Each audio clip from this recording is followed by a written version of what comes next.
Baiklah, kembali lagi bersama saya, Kristi Sugamanurung, mahasiswa Magister Hukum Universitas Batam dengan nomor POK mahasiswa 205-2012. Pada kesempatan kali ini, saya akan mempresentasikan makalah saya yang berjudul Koordinasi para Pemangku Kepentingan Kota Batam dalam mensinergikan berbagai kepentingan untuk dapat mensejahterakan masyarakat Kota Batam khususnya.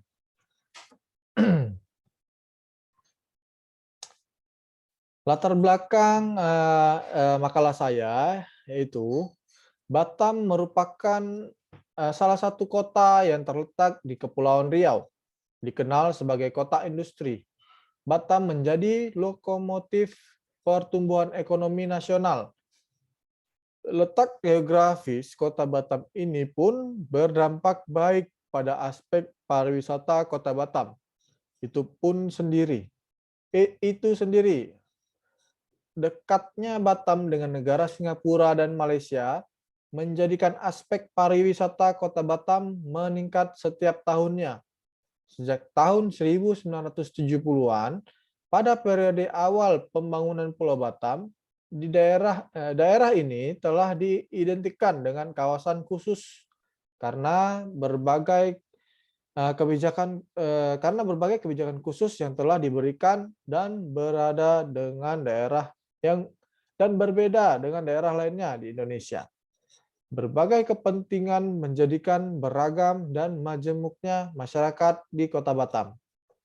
Masyarakat Kota Batam terdiri dari berbagai suku yang ada di Indonesia. Namun, problematika yang kerap terjadi adalah ketika pemerintah pusat mulai memberlakukan undang-undang tentang otonomi daerah, di mana terdapat dua kepemimpinan di Batam atau dualisme kepemimpinan. Pemangku kepentingan penting terjadinya perubahan kondisi lingkungan dapat dianalisa melalui peranan berbagai pihak yang berkepentingan, di mana turut berpengaruh terhadap perubahan karakteristik. Para pelaku usaha baik mikro maupun makro kerap mengeluhkan mengenai rumitnya sistem administrasi pemerintahan di Kota Batam karena tidak terpusat pada satu lembaga saja. Namun, sinergitas di antara kedua lembaga tersebut terhalang oleh tumpang tindih, overlapping authority, permasalahan yang terjadi antara Badan Pengusaha Batam dan pemerintah Kota Batam. Antara lain, pelayanan pertanahan, masalah lain yang kemudian muncul ialah adanya dua jenis pajak tanah yang diberikan pada masyarakat, yaitu pembayaran pajak bumi dan bangunan (PBB) dan uang wajib tahunan otoritas (UWTO) yang dikenal dengan UWTO. Adapun rumusan masalah pada makalah saya kali ini adalah koordinasi para pemangku kepentingan Kota Batam dalam mensinergikan berbagai kepentingan untuk dapat mensejahterakan masyarakat. Nah, itu dia rumusan masalah yang saya ambil, yaitu hasil penelitian melihat sejarah perkembangan serta persoalan yang timbul dalam pengelolaan Batam.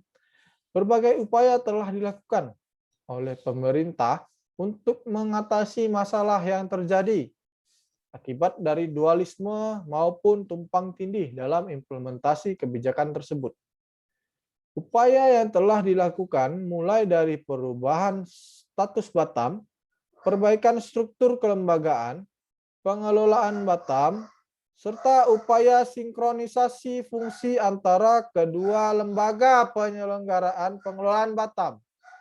Tripati dan Robi yang dikutip oleh Mukijat bahwa syarat dari koordinasi yang efektif salah satunya adalah melalui komunikasi yang efektif dan tukar-menukar informasi secara terus-menerus sehingga perbedaan-perbedaan antar individu dan bidang dapat diatasi dan akan membawa perubahan-perubahan kebijakan maupun penyesuaian program untuk masa mendatang. Kewenangan dan kedaulatan esensi dari otonomi daerah sesungguhnya adalah peningkatan kualitas pelayanan kepada masyarakat. Guna mewujudkan pelayanan yang berkualitas lebih baik, maka perlu pemberdayaan kepada daerah dengan memberikan kewenangan kepada daerah untuk mengambil langkah-langkah yang cepat dan tepat, sesuai dengan kebutuhan daerah. Sehingga masyarakat semakin merasakan adanya signifikansi dari perbaikan atau peningkatan kualitas pelayanan. Mencermati literatur asing bahwa secara konsepsional pemerintahan Indonesia telah mengambil bentuk sendiri dalam format pengertian desentralisasi, yang mana desentralisasi di Indonesia tampak disamakan dengan devolusi, yang pada literatur tentang desentralisasi Cohen dan Peterson menyebutkan bahwa sebagian besar dari literatur tentang desentralisasi difokuskan pada hanya satu dari 4 bentuk desentralisasi: politikal, spatial, market, dan administratif, yaitu pada administratif desentralisasi. Hasil penelitian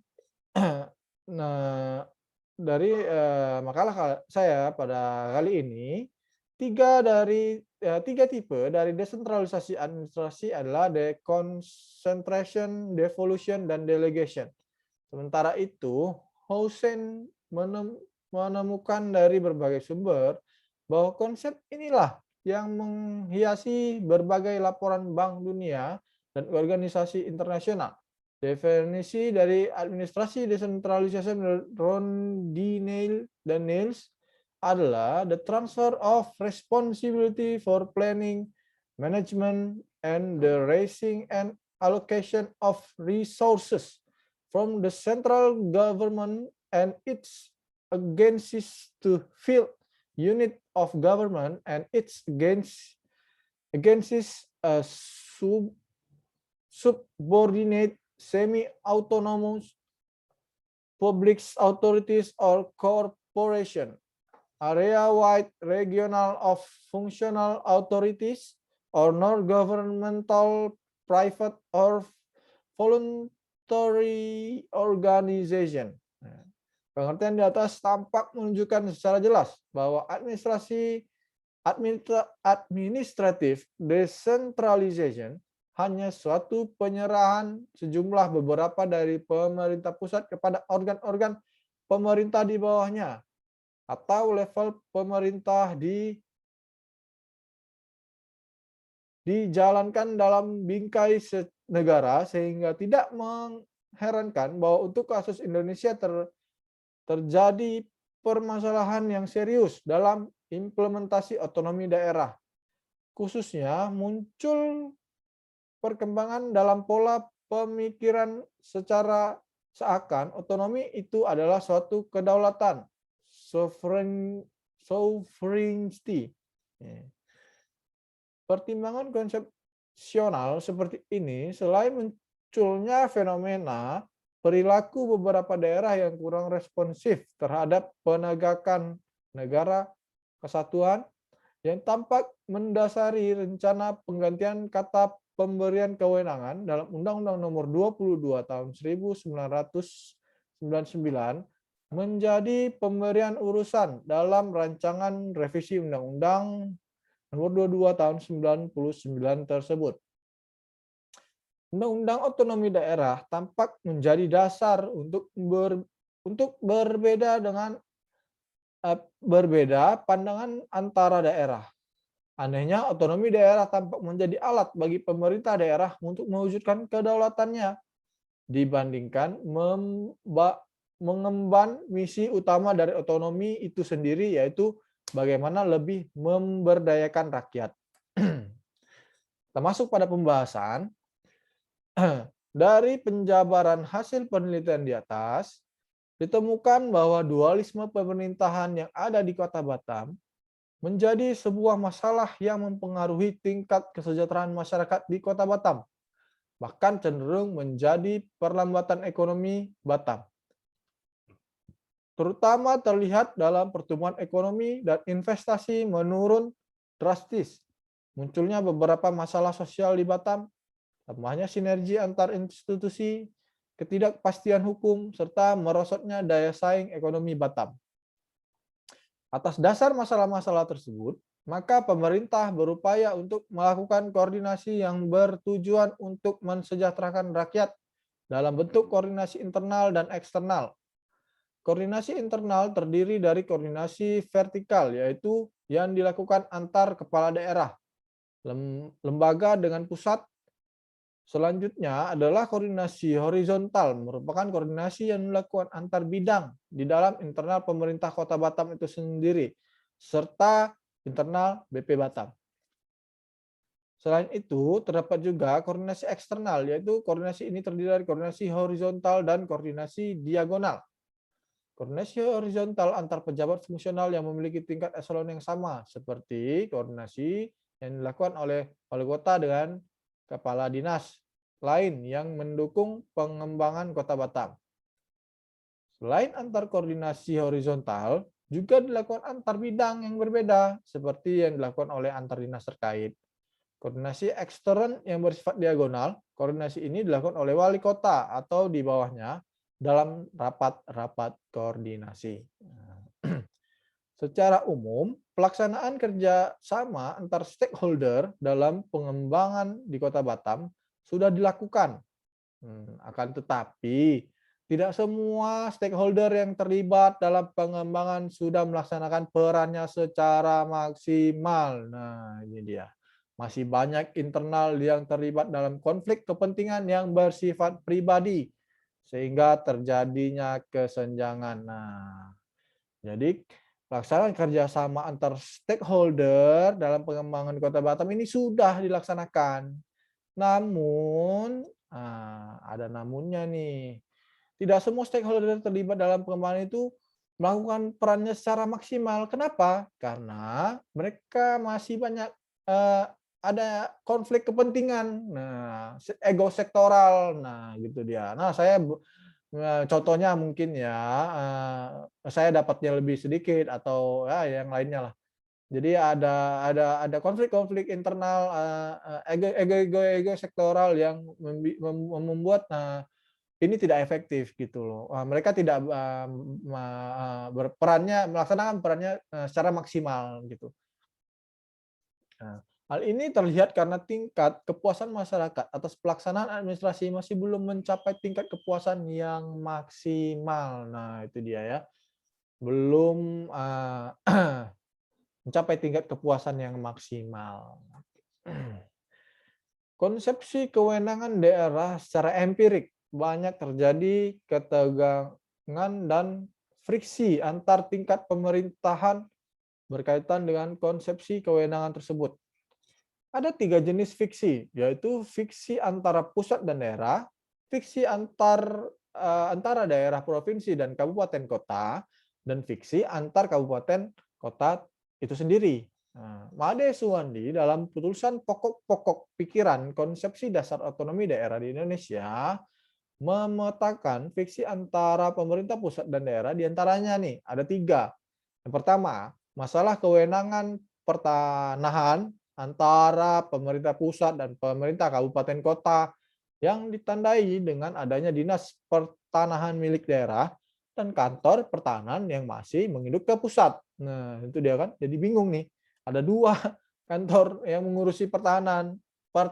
Nah, daerah ada kantornya sendiri, dinas pertanahan, dan pemerintah juga buka kantornya juga di daerah, kantor pertanahan yang masih menginduk ke pusat.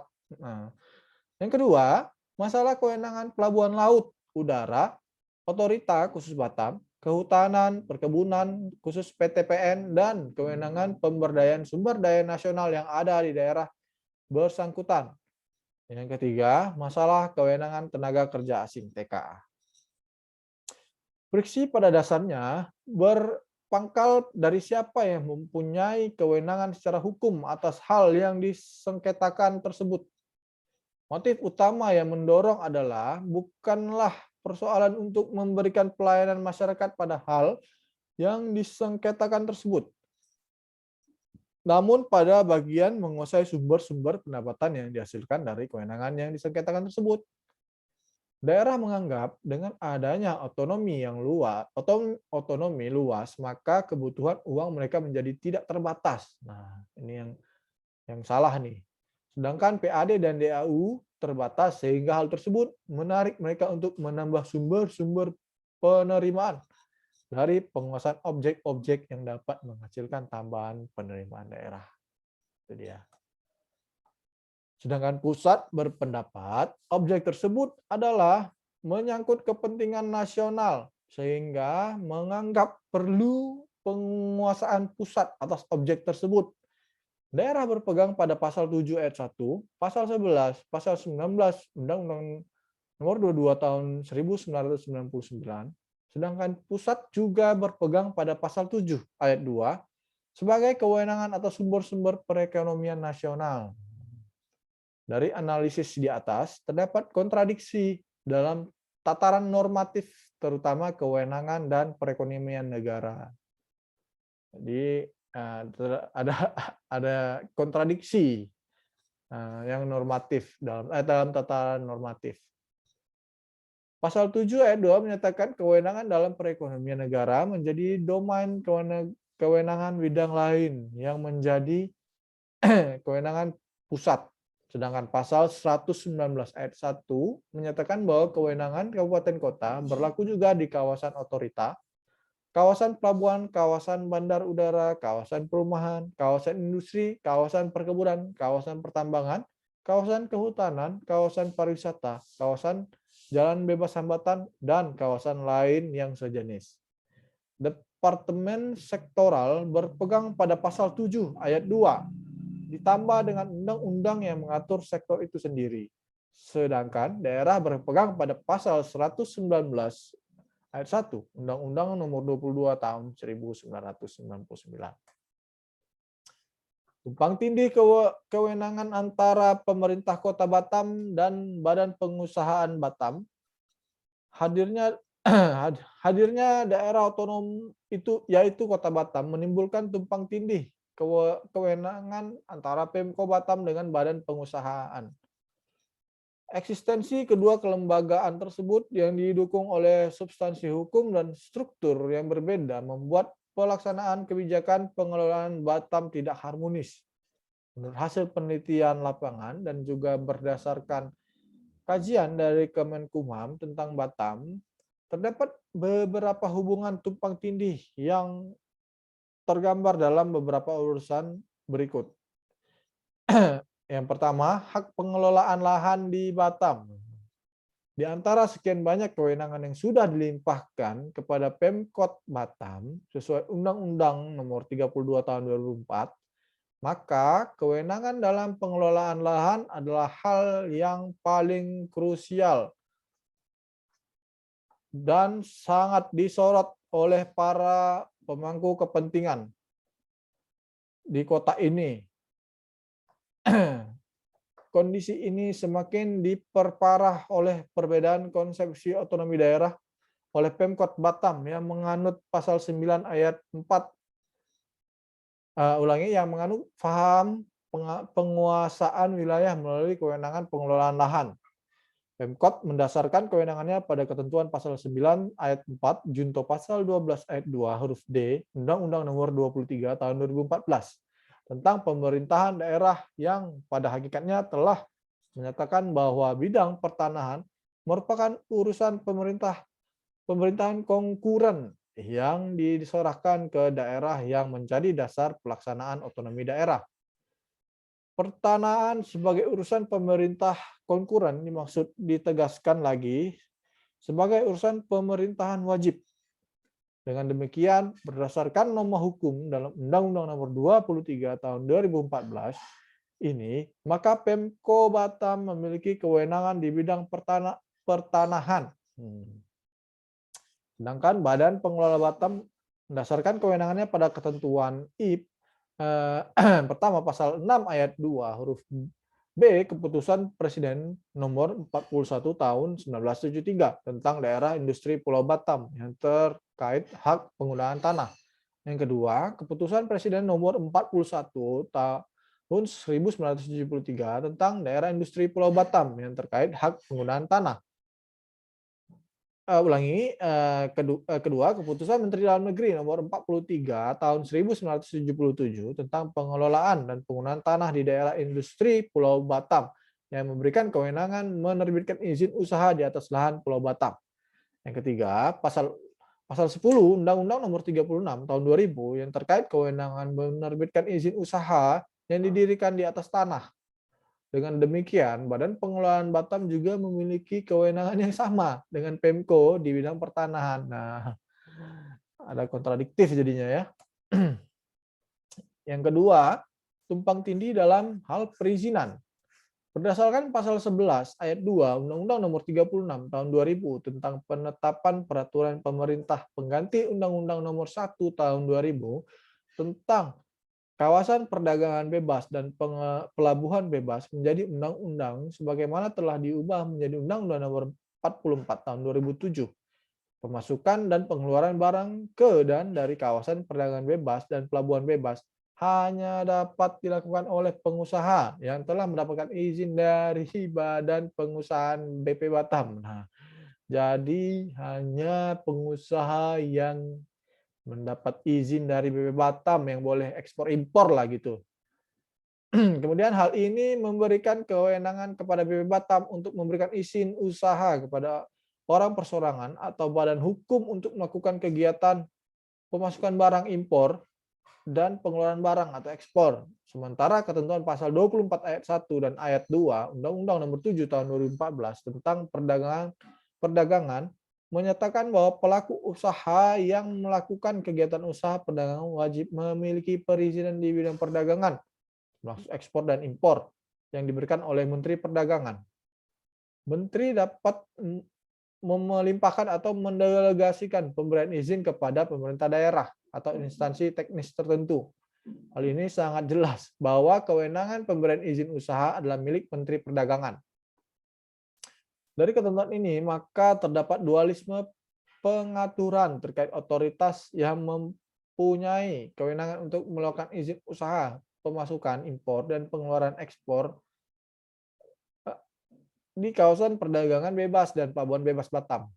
Adanya dualisme kewenangan antar pemerintah Kota Batam dan Badan Pengusahaan Batam juga terjadi benturan regulasi dalam hal pelayanan administrasi penanaman modal yang terjadi di Kota Batam. Dari kedua kewenangan yang dimiliki baik dari pemerintah Kota Batam dan Badan Pengusahaan Batam memperlihatkan bahwa memang terjadi dualisme kewenangan dalam pelayanan administrasi penanaman modal di Kota Batam. Hal ini karena dalam pembagian kewenangan yang berkaitan dengan penanaman modal di Kota Batam, ada kewenangan berupa perizinan yang hampir sama, namun dilakukan oleh dua badan yang berbeda ini. Yang ketiga, tumpang tindih kewenangan dalam pengelolaan pelabuhan. Benturan kewenangan di bidang kepelabuhan antara Badan Pengusahaan dengan pemerintah Kota Batam didasarkan pada konflik norma antara Undang-Undang Nomor 36 Tahun 2000 tentang penetapan peraturan pemerintah pengganti Undang-Undang Nomor 1 Tahun 2000 tentang kawasan perdagangan bebas dan pelabuhan bebas Batam dengan Undang-Undang Nomor 17 Tahun 2008 tentang pelayaran dan Undang-Undang Nomor 32 Tahun 2004 tentang pemerintah daerah sebagaimana telah dicabut dengan Undang-Undang Nomor 23 Tahun 2014 tentang pemerintah daerah. Kewenangan tersebut dipertegas dalam pasal 6 Kepres Nomor 41 Tahun 1973 yang menetapkan bahwa peruntukan dan penggunaan tanah di daerah industri di Pulau Batam untuk keperluan bangunan-bangunan, usaha-usaha dan fasilitas-fasilitas lainnya yang bersangkutan dengan pelaksanaan pembangunan Pulau Batam didasarkan atas suatu rencana tata guna tanah dalam rangka pengembangan Pulau Batam menjadi daerah industri. Hal-hal yang bersangkutan dengan penggusuran tanah di dalam wilayah daerah industri Pulau Batam dalam rangka pembangunan Pulau Batam menjadi daerah industri diatur lebih lanjut oleh Menteri Dalam Negeri sesuai dengan peraturan perundang-undangan yang berlaku di bidang agrarian. dengan ketentuan sebagai berikut. Nah, yang pertama, seluruh area tanah yang terletak di Pulau Batam diserahkan dengan hak pengelolaan kepada Ketua Otorita Pengembangan Daerah Industri Pulau Batam. Yang kedua, hak pengelolaan tersebut pada sub A ayat ini memberi wewenang kepada Ketua Otorita Pengembangan Daerah Industri Pulau Batam untuk pertama nih, merencanakan peruntukan dan penggunaan tanah tersebut berikut. Yang kedua, menggunakan tanah tersebut untuk keperluan pelaksanaan tugasnya. Yang ketiga, menyerahkan bagian-bagian dari tanah tersebut kepada pihak ketiga dengan hak pakai sesuai dengan ketentuan pasal 1 sampai pasal 43 UU PA. Yang tadi yang keempat, tumpang tindih pengelolaan bandar udara. Yang tadi yang ketiga, tumpang tindih pengelolaan pelabuhan. Ini yang keempat, tumpang tindih pengelolaan bandar udara. Lahirnya Undang-Undang Nomor 1 Tahun 2009 tentang penerbangan bertujuan mewujudkan penerbangan yang tertib, teratur, dan kepastian hukum tanpa mengorbankan kelangsungan hidup penyedia jasa transportasi. Dalam pasal 226 Undang-Undang Nomor 1 Tahun 2009 mengatur mengenai penyelenggaraan kegiatan pemerintahan di bandar udara yang meliputi pembinaan, kepabeanan, keimigrasian, dan kekarantinaan. Pembinaan dilakukan oleh otoritas bandar udara, sedangkan kepabeanan, keimigrasian, dan kekarantinaan dilaksanakan sesuai dengan ketentuan PUU. Adapun dalam ketentuan PUU, tidak ada yang menyerahkan urusan kegiatan ketiganya kepada pemerintah daerah, apalagi kepada badan pengusahaan. Dalam pasal 227 Undang-Undang Nomor 1 Tahun 2009 mengatur bahwa otoritas bandar udara ditetapkan oleh dan langsung dan bertanggung jawab kepada Menteri Perhubungan. Otoritas tersebut dalam melaksanakan tugasnya harus berkoordinasi dengan pemerintah daerah setempat, yang dalam hal ini Pemko Batam. Sedangkan otoritas inilah yang mempunyai kewenangan terbesar dalam penyelenggaraan kegiatan di bandar udara. Terkait dengan Bandar Udara Hang Nadiem yang diatur dalam Peraturan Pemerintah Nomor 65 Tahun 2014 tentang penyelenggaraan kegiatan di Bandar Udara Hang Nadiem Batam oleh Badan Pengusahaan Kawasan Perdagangan Bebas dan Pelabuhan Bebas Batam merupakan satu-satunya bandar udara yang bertanggung jawab dan kewenangan penyelenggaranya tidak berada di menteri dan pengusahaannya tidak melalui PT Angkasa Pura Persero, melainkan oleh BP Batam. Nah, jadi bandar udara di Kota Batam ini dikelola juga oleh BP Batam, yang harusnya bandara udara itu dikelola oleh Kementerian Perhubungan, dalam hal ini PT Angkasa Pura. Namun karena adanya aturan-aturan tersebut, maka Kota Batam, Bandara Hang Nadiem dikelola oleh BP Batam. Kesimpulan dari makalah saya ini yaitu dengan kata lain, perselisihan dualisme stakeholder ini harus diakhiri, karena kedepannya akan berpengaruh terhadap pertumbuhan ekonomi dan kesejahteraan di Kota Batam itu sendiri. Nah, itu ya. Langkah-langkah dari pemerintah pusat telah dijalankan sehingga nanti kedepannya akan meningkatkan pertumbuhan ekonomi dan kesejahteraan di masyarakat Kota Batam. Nah, jadi perselisihan dualisme ini harus cepat diputuskan karena terlalu banyak dualisme peraturan, kebijakan, sehingga investor untuk masuk jadi bingung nih mau izinnya kemana ini, padahal izinnya sama saja. Nah, seperti itu. Jadi disulitkan, investor merasa dipersulit sehingga mengurungkan niat, bisa jadi mengurungkan niat yang tadinya mau menginvestasikan ke Batam jadi menarik niatnya. Baiklah, demikianlah persentase makalah saya, kiranya dapat bermanfaat bagi kita sekalian. Terima kasih.